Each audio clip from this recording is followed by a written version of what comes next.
Les 72 heures du livre de Conakry, un événement annuel d'exposition d'ouvrages qui permet aux acteurs du livre et de la culture de l'Afrique de valoriser le patrimoine littéraire et culturel de la Guinée et du continent africain. La 16e édition qui se déroule sur 3 jours est meublée par des expositions, des débats, des ateliers de lecture et d'écriture, des dédicaces et des tables rondes. L'édition 2024 contribue au renforcement de la coopération culturelle avec le Cameroun, pays invité d'honneur.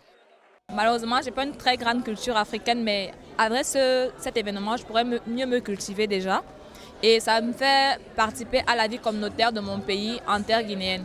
Déjà, la culture camerounaise, elle est très variée, il faut savoir cela, tant sur le plan gastronomique, que sur le plan du relief, que sur le plan de la culture en fait.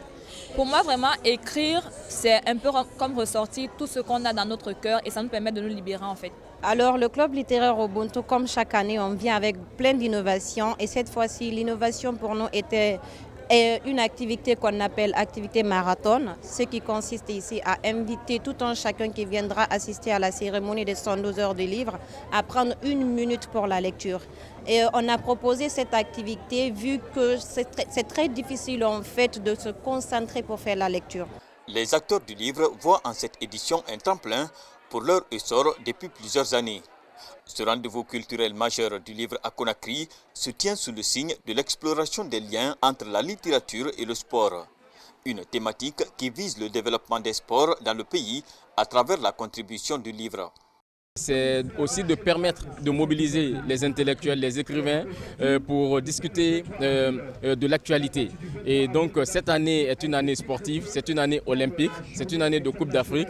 Donc nous avons jugé opportun de rendre hommage à cette année en liant l'actualité littéraire à l'actualité olympique et sportive.